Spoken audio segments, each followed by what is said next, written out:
Welcome, everybody, to another edition of Beat Your Addiction with John Giordano. I'm your co-host, Scott Jones. And I want to remind everybody before we start, if you like this show and you want to watch more, you have to subscribe to the channel and certainly, set the subscribe button and the bell so that you'll know when we have new shows coming up. Also, comment on Facebook or on YouTube or wherever you're seeing the show, and reach out to John at johnjgiordano.com. It's right there on the screen.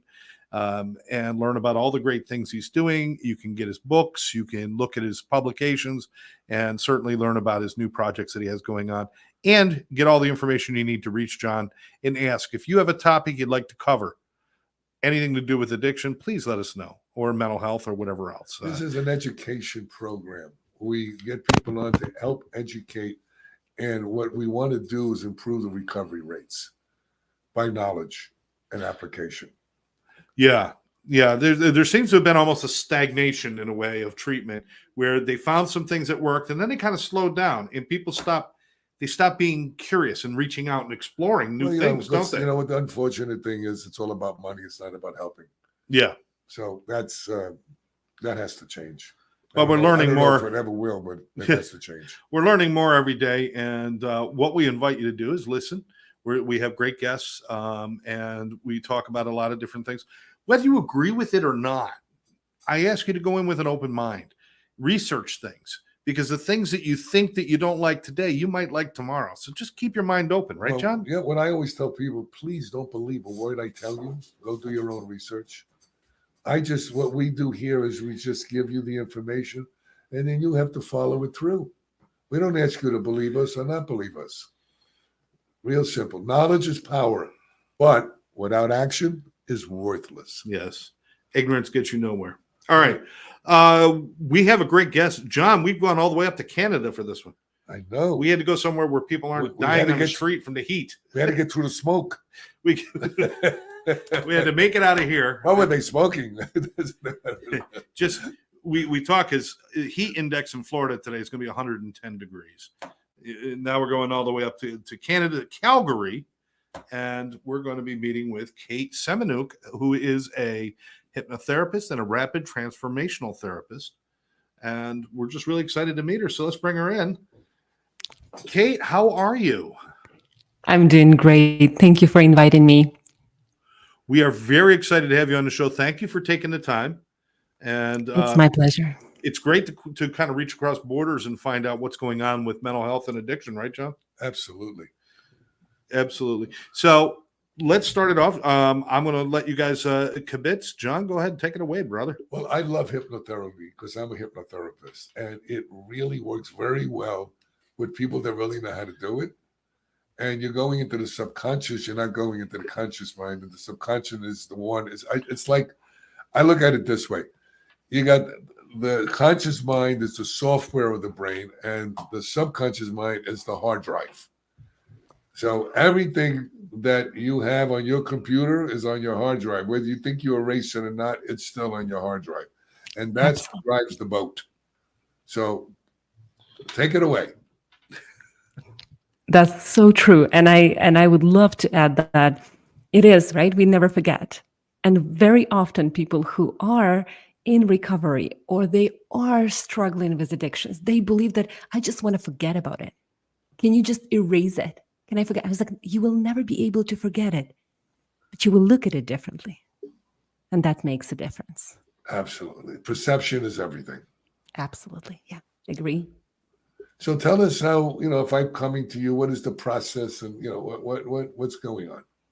Usually people come to me when other therapies don't work or they don't see the difference, because in addiction is just deep in the subconscious mind. So they believe that just talking will help. And to some point it does. People need connection. People need support.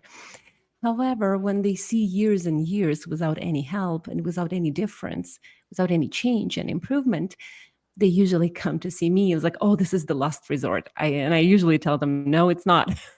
There are so many more other methods that you haven't tried yet. Because, and you probably noticed that as well, that sometimes people say, I've tried everything. I've tried everything and nothing really helps. Not everything. No, but think we were talking about this earlier with another friend of mine. When people say they tried everything, I question one thing. It's like I hear from addicts all the time, well, AA or NA doesn't work for me. Self-help groups don't work for me. I say, no, you don't work for it. Okay? And it's all in your perception and your understanding of what you're doing. It's what those programs are about is support. And it's also about turning inward to look at how you can change the things that you created. Okay? Now, you weren't born this way. You changed it. You made it this way. So now you got to unravel everything, but you need support. But then you need to do other work, like medical, because there's medical conditions that cause depression and anxiety. We're not looking at any of this. We're only looking at the psychological piece. exactly. And, healing is a choice. Right. And people believe that healing is someone will do something to me. I Someone like will that. do Healing something. is a choice. I like that term. Yeah, I like that too. That's Yeah, great. That's good. Healing is a choice. I usually ask people, I say, well, how well do you want to be? Exactly. Exactly. Right. Like, what do you want? And are you ready to make some changes? Not your doctor. Your doctor can give you an advice. The facilitator can give you an advice, can guide you, but your choice that the healing is within you. And then people realize that, oh, it's in my hands. I can do something for that. And you probably noticed that in your own experience. You probably noticed that as soon as I took the responsibility that it's going to be me who is going to heal, it's going to be me who will take the steps and take actions and make decisions, that's when the changes happen. That's what happened in my life with addictions. Speaking of your life, how did you get to this point and with what you're doing? People don't grow up saying, I think I'm going to tackle this, unless they have something that drove them in that direction. So tell us what happened with you. Yes, I grew up in Ukraine, and still the beginning of my life was in Soviet Union. So very strict, lack of freedom of choice and voice. But I was a child, and growing up about at the age of 12, that was my first shot of vodka, and that was my first cigarette. And it probably lasted for about 18 years. And you can see, maybe, like, I look at my daughter, she's 13, and I'm like, holy crap. Like, I was drinking heavily, smoking heavily at that age. And numbing, I didn't think there was any choice. And that's what people with addiction, who are struggling with addictions, they really don't think they have a choice. They believe that that's just it. It's going to be my life. I can't do this. I can't get out of it. I want to. There is a little of consciousness that comes in for sure, but I can't. It's too strong. And that was my life for 18 years. I was drinking heavily until my husband saw that, and he said, Kate, I can't help you. Like, there is nothing I can do to help you. Cultural in your countries, it's cultural. It is. People didn't. It was just a tradition. How can you get away from the stress? You come home and you drink, and you would see that at home. You would see that. And my parents are amazing people, but they had their own pain and emotional stress, and they would come home, and of course they would have a little bit of here, a little bit of, wine, vodka, some. And my dad was smoking for a long time, and you see that in your family, and you're like, okay, well, they survived, I'll survive as well. And then so you repeat that pattern, and you have your own, of course, reasons for smoking and drinking, and I did, right? But the biggest reason was to relax, to let go. We all want that. We all want to let go. However, I didn't realize that drinking actually opened up a whole new world. The subconscious mind doesn't hold really well when we're drunk. So You think so? it shows us. Where's my car? I thought I parked it over there. Do I And even you own a car? I don't even know. Oh, I came by the bicycle. Oh, I forgot. Okay. And you probably noticed, like I noticed that when I was drinking, as soon as the second shot, third shot comes in, like you're like, boom, I was a different person. Yeah. I was relaxed, letting go, confident, like nothing really matters because that, it's numbing. It's very numbing, very relaxing. And I liked it. I'm not going to lie and say I It gets didn't rid of like the inhibitions. experience. It gets rid of inhibitions. But Yes, it takes it to a point where you wind up in trouble. exactly. It's the point when you wake up in the morning. That's when the, shit So unravels. tell us your process. I like to know your process. So I come to you. I need help. So what did they go through? What is this? How does this work? Usually I do the consultation call first or a little kind of an intake form, and we talk about what do they want. Do you see your life without addiction? Do you see your life without drugs, alcohol, whatever? I was addicted to books. Addiction. I had a little child and I was reading for 8 hours a day. Addiction, right? Running away somewhere, creating another reality. So when they come, I ask them, what do you want? And if you want it, how do you see your life with it? Create that picture, because very often clients say, I don't know. I've never had that experience. I've never really lived without that addiction. I don't remember myself not smoking. I don't remember myself not taking drugs. And so they cannot create the picture. And if we don't know what we want, then it's rarely I can give them what they want, because I need to know what they want in order to guide them there. And so when they do, problem is that us addicts, we lose our belief in ourselves. So we lose belief in everybody or everything else. exactly. So that's one of the first barriers I believe we have to break through. Yes. Because Yes. they come there, they want help, but then they don't believe it works. So it's starting off with a negative. Exactly, John. And then I ask them, I remind them, then why did you come to me? What was the reason you came to me? So reminding them their why. Something, you were probably in huge pain. You probably came to me because you believed at some point, maybe subconsciously, beyond consciously, that you can get out of it, out of that place. And so when they come, and then we go right into the session. When we create that picture of what they want, how they see their life without it, it's usually really, and subconscious mind, it works really well if you connect it to really good value. Like, for example, health, connections, relationship. When you connect the end result with something really good, mind loves it. Mind loves it. So when we connect it to health, we go right into the session and we go into regression. And I use regression in order for them to see when, how, and where the mind connected, that this is what will help me, the drug, the cigarette, the alcohol. But it's very important not to leave a client right there. Okay, so you regress, and what's then? They need to change the perspective. Okay, that was then when you were 18 or 12 or 7 or 4, when the trauma happened.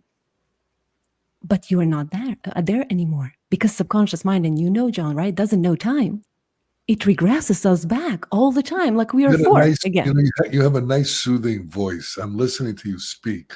Thank you. It sounds like you're really good at your hypnotherapy, because it's all in your tonalities and your energy. So I'm listening to you, and you have that ability. I can pick up on that as you're speaking. It's interesting. I just want to let you know that. Thanks. Thank you, John. And that's what helps them. They realize that I am not 12. I am not 7. And to give them that understanding in that light, relaxed state. Some clients go really deep. Some clients don't. We know that. The OCD clients, right? The clients was the control, right? Issues that they usually drift between, not really going really deep, but that's okay, because we are working on the understanding. As you said, knowledge is nothing if you don't use it. Knowledge is nothing if you don't share it as well. This is why you're doing this podcast, right? To share it. Knowledge is nothing. Even if we use that knowledge, it's nothing if we don't share it. Well, people are afraid of hypnotherapy. They're afraid that what you're going to do to them if they're hypnotized. It's true. You're going to bark like a dog when a car horn goes off or something. They see these shows. No, they think that. Yeah. I know. Yeah, I know that. Exactly. You're going to hypnotize. You're going to tell me to do things I don't want to do, or Yeah, that's what goes on. So everybody, there's a lot of fear involved too. Yes, it's that concept of entertainment hypnosis, right? The stage hypnosis that became very popular after Second World War, when the first Right. antidepressants were coming in, and hypnotherapy kind of lost its popularity, right, with the PTSD, and so people started to go on stage, right? It's easy, it's entertainment. People always want food and entertainment, Yes. so. Yeah, and people started to see hypnotherapy, hypnosis as someone will make me do something, and that's when I work with them before even the session. I was like, you are hypnotizing yourself. You are going into that stage. I'm not doing that. I am guiding you so you can hypnotize yourself. Go into that state of mind. Kate, And then correct we're me like, if I'm oh, wrong, but you put a lot of stock in empowering people, or yes, showing people that they, it's not even like empowering is a bad word, because it's like that assumes we're giving them power. They already have power. They just need to be reminded of it. They need to wake up. Yeah, and they have to know they have choices. Like you said before, they don't feel like they didn't have choices. Now they have choices. It's empowering for them, and they don't have to feel that powerlessness anymore. And I exactly. think some people go into recovery and they lean so much on I'm powerless over everything that they never get to change anything. So how important is that in the work that you're doing? Because I'm getting that message really clear. It's the key. It's the key in my approach. I've learned techniques, but my biggest goal is to give a person an understanding that happiness is a choice, joy is a choice, courage is a choice, healing is a choice, right? And addiction is a choice. An addiction is a choice, even if it was very Even though it's a early. bad choice. Yeah, I chose it. The thing that I did best based on my experience at 12 doesn't mean that I'm not going to have consequences. We are planting the seed, but what we get is much bigger. Always, right? We plant the seed. For example, I started to smoke a little bit at 12, but the consequences from that, I was gathering those, harvesting that for a long time after that. So given a person understanding that, yes, you didn't have much choice and much voice and much freedom when you were a child. But once you are free, about the age of 18, 21, approximately, right? In the years that I've been doing this, what I've learned is sometimes you may have an adult sitting in your chair or on your couch, but you're really talking to the child. Because quite often it's the inner child that runs the show, unbeknown to the adult who protects that inner child. So they don't let you in to talk to that little kid. See, exactly. And that's some of the things that I work with, because I want to talk to the kid. I don't want to talk to the adult, because I know who's running the show, because I know who's running my show. Exactly. And that's it. And I always give them when we do the inner child healing, another tool, right? After understanding, connecting the root cause, finding the role, purpose, and intention, we go into the inner child healing, and I go, what is your inner child's purpose right now is not what it was. Like, for example, I tell them, your inner child right now, you need it for fun, for connection, right? For some of but you don't need it anymore to protect you. You don't need that child. That child didn't. And I'm falling asleep. Your hypnotic speech. She's hypnotizing. She's hypnotizing me. So it's given people an understanding. Okay, you have that inner child inside of you that is running the show for sure. In probably 90% of population, Right. It's running the show. And now you tell that inner child that I'm fine. I'm 48. Like, I'm fine. I can be okay. I need you. There's an interesting thing my therapist did when I first got into recovery. She says, do you have a picture of you when you were a little boy? And I says, well, yeah, I guess. Yeah. So I got the youngest picture that I remember that everything was okay. Because I got molested when I was 8.5, all this other stuff.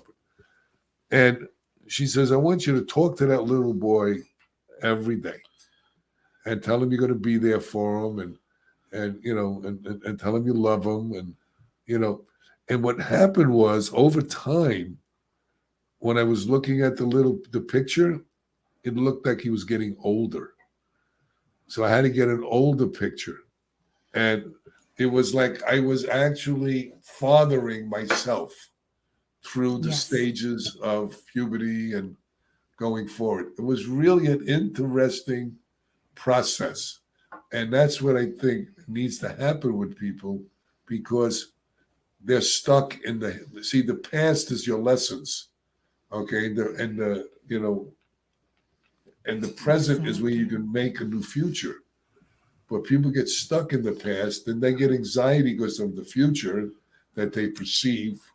Okay. Absolutely. Let me ask you, I want to ask you both a question, because you both, like, John and I started working together, I don't know, 15, 16 years ago, whenever I went to work where a place that he owned. And I remember watching him one time ask a client was a total mess. And John says, well, what's wrong with you? Why are you stuck in this? And the client says, I don't know. And John, you went right at him. And I never forget, you said, well, if you don't know, who does know? If you don't know what's going on with you, who does know? Nobody can tell you what's going on with you. You have to explore that. You help them do that. But I want to ask this question. Why do we allow our damaged pieces to run our lives and not let the good stuff run our lives? Why are we so drawn to letting those damaged pieces of us make our decisions and everything else? Why is that? Well, because how many times we did what we didn't want to do as children? We did what we didn't want to do. And then we become, okay, then I'm not worthy to actually do what I do. So you were controlled, and now you allow something else to control you. Either it's your inner child, either it's your partner. Sometimes, if it's a toxic relationship, with your boss. We allow someone to control us, to run the show of the control, because a child usually feels out of control. I recently went on a hike with my daughter and her friend, and we were having this chat. They're 13. I was like, what do you want the most, but you can't get, and you don't get it? And they were like, we just want to have control. We feel out of control. We feel like there is no freedom, even though they do have freedom. I know them. But at the same time, they say, I have to do what I don't want to do. And and I ask them, what do you hate the most about this age right now? What do you love the most? And what do you hate the most? And it's like feeling out of control. Wow. Well, you see, I always say children are wonderful observers, but lousy interpreters, because they don't have the information. Okay, so what happens, they get a mindset, and then this behavior develops over time. And then as we become adults, that little kid is still developing and observing things from a child's point of view. Exactly. And make meanings. We are meaning makers. Right. And then they're the ones that run the show.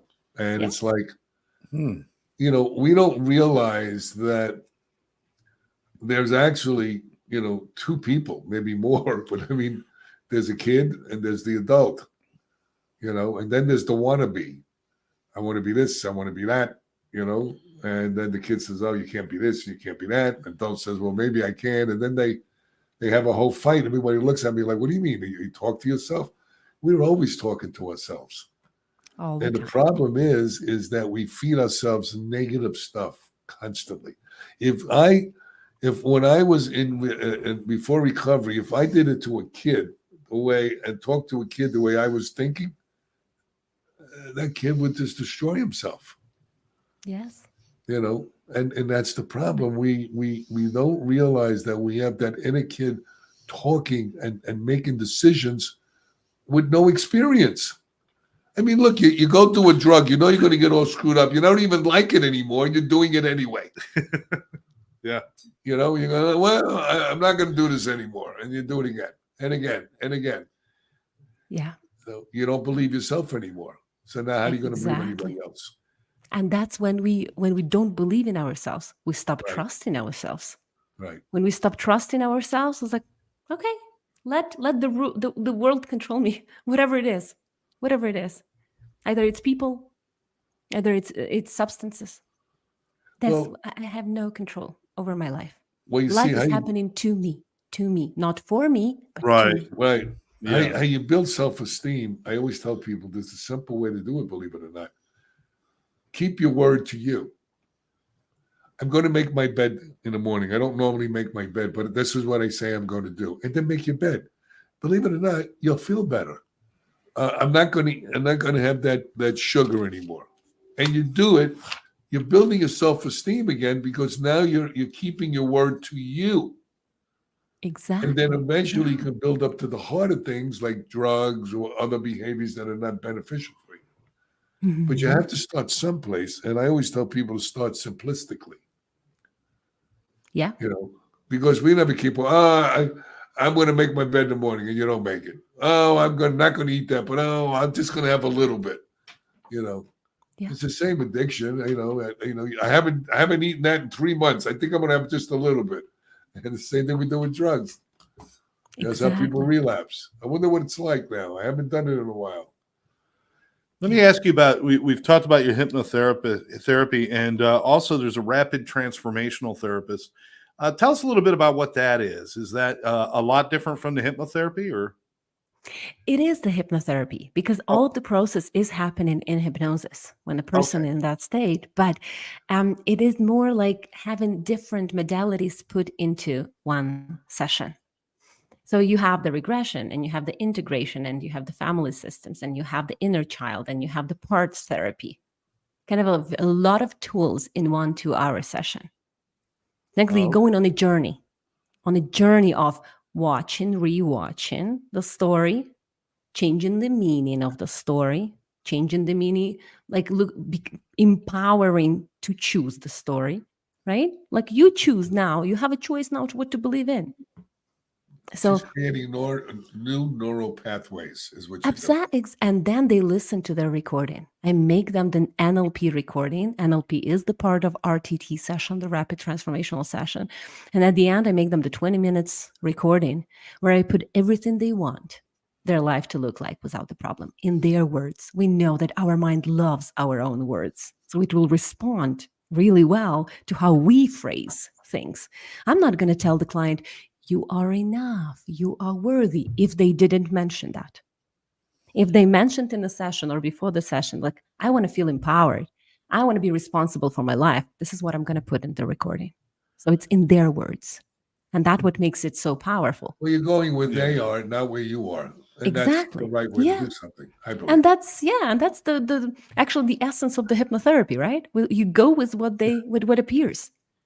I think a lot of treatment these days, whether it's mental health or addiction, what they're doing is they're pointing to a destination saying, this is where you need to go. But nobody's talking about where they're at. Exactly. Well, I always tell people, if you don't know direction where you want to go, it's like, say you and I got to go on vacation. We're sitting in a room, we got a luggage there. Okay, where do you want to go? I don't know. Well, where do you want? I don't know. So where are we going to spend our vacation? In the room with the luggage. Because we have no direction. So all addicts that I know of, they don't have direction. They don't think they can get to where they want to go. So then they say, I don't know where I want to go. I'll take it to the next step and say, I got a destination. I want to go to Vegas. But the first thing I ask is, where are you leaving from? So you got to know where you're at before you can get to where you're going. Right, that's right. And how are you going to get there? Yeah. Exactly. I completely agree, right? And that's what helps people. And that's what I like about psychedelics, is that they meet you there and you actually empower, because we never know what the journey is going to be like. Right. Well, you never know. It's different for everyone. Psychedelics today is, I'm starting a new podcast with that, the pros and cons of psychedelics, is that a lot of people are taking it just to make money from it, and they don't do any integration therapy. They don't do any follow-up care. They don't look at the whole person. Important.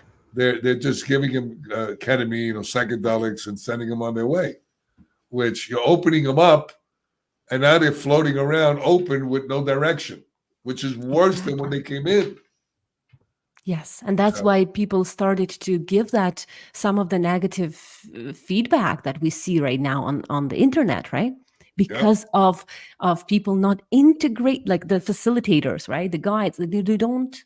integrate, they don't do You the need integration. integration. Without that, it's no good. Well, without It is without the facilitation and the care that you give them, I mean that's like the difference between having a captain and a boat take you out for a cruise in the ocean, and they're guiding you and teaching you and showing you, or just dropping them in a raft in the middle of the ocean with no direction, no guidance, nothing. Right, and no food and no water.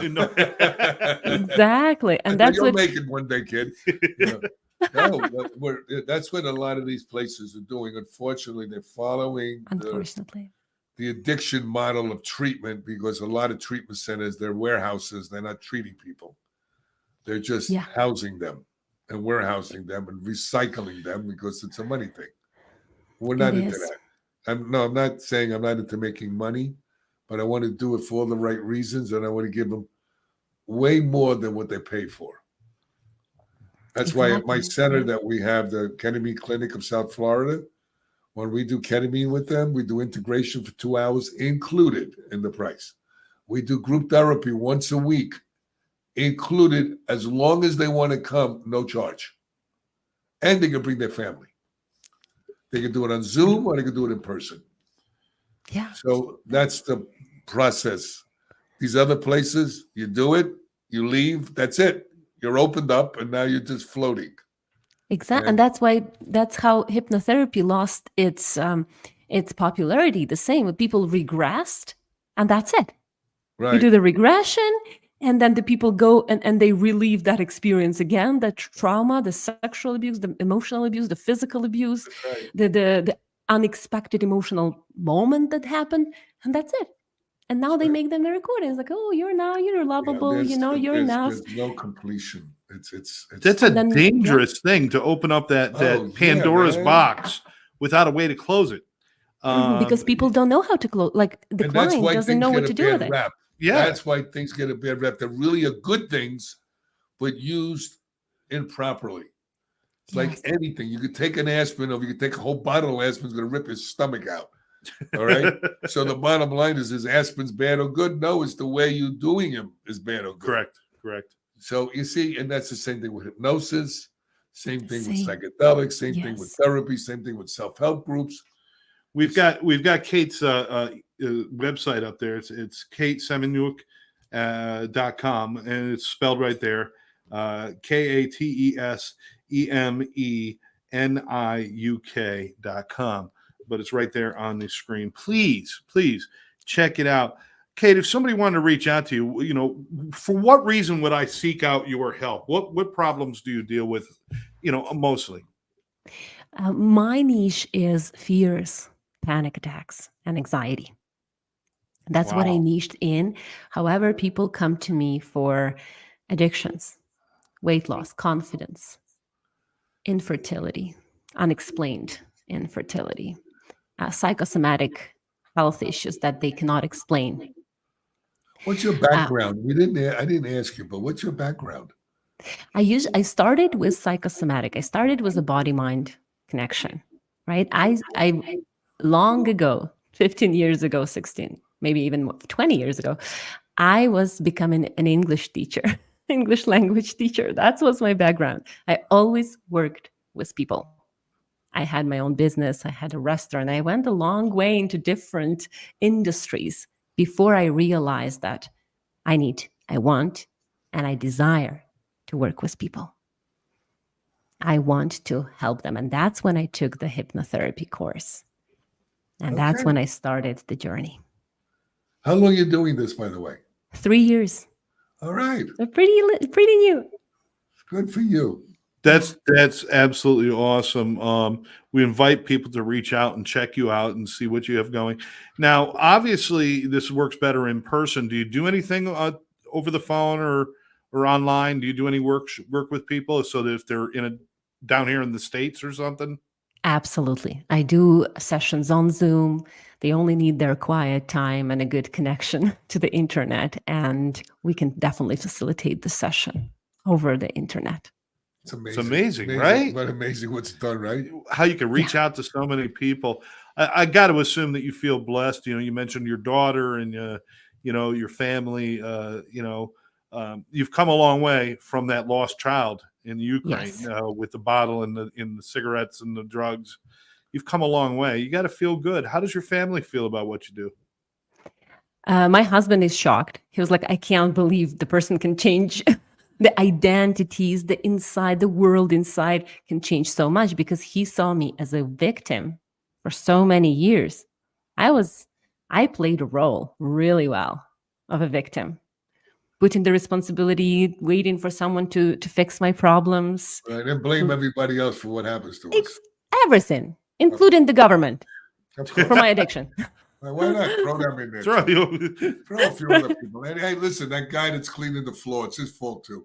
Yeah, like everything was not good. The car was not good. The job was not good. The business was not good. Everything was at fault for my problems. So when they saw the change that happened so rapidly, they saw like, oh my God, this is possible. This doesn't have to be healing. The subconscious mind doesn't know time, so the healing doesn't know time, doesn't understand time. So when we tell that people, oh, you need like a 12 months program, or you need a 6 months program, or 2 years, or many doctors right now, and not to really put them down, not at all, but many doctors say, oh, it's going to take you forever, or you're going to manage it for your whole life. Baloney. People don't recover from this. So that's takes away the power. How do we feel hearing that? We don't have a People power always say, again. Yeah. How much time is it going to take? So I tell them, how much time did it take to get sick? All right. And everyone's different. Okay. The more work Everyone you is put in, different.